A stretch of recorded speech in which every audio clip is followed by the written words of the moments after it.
nabi kamere oyo boza koloba kamere nga naza na Kigali ngai naza na Kigali po Tshisekedi tosalaki ASD Alliance pour la sauvegarde du dialogue intercongolais emema biso na Kigali na sala 2 ans kuna donc nayebi batu nyonso wana nayebi bango ezala mokolo moko boye na tongo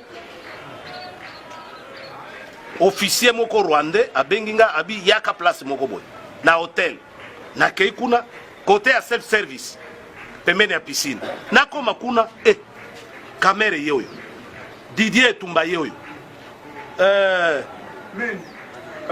Katumba Mwake yoyo donc les grandes personnalités de l'époque à Kinshasa. Oh.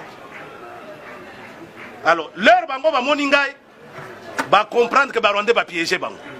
Pour les ko wana ezalaki invasion Rwando-Ugando burundaise. Invasion Rwando-Uganda. Sikoyo kamere lokola munoko na ezalaka pete boye soko diare. Abinanga Mubake toi ici.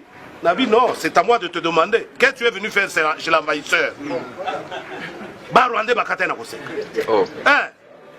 Donc, Batunyo soit va comprendre que piéger qui bango na kokuta bango. En fait, les attraper en flagrant délit.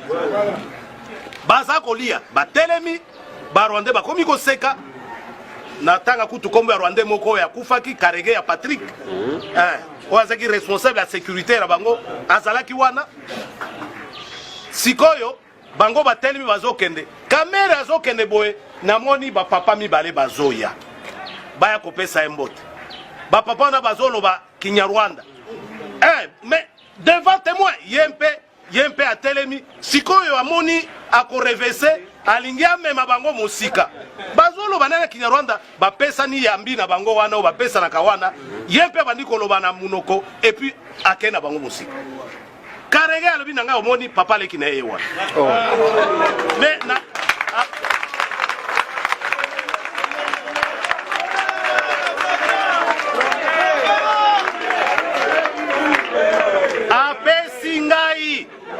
apesingai adresse. Apesinga na adresse sika bafanda ka famille na ekuna. Na Kigali. Apesinga yango. Yango na bimisaka na télévision wana. Na bombaka yango te. Banda mokolo wana na yoka demantite est-ce que Karege ya kosaka ça c'est pas mon problème mais yo soki Karege ya kosa poni ni o demataka ngote yo kolo makam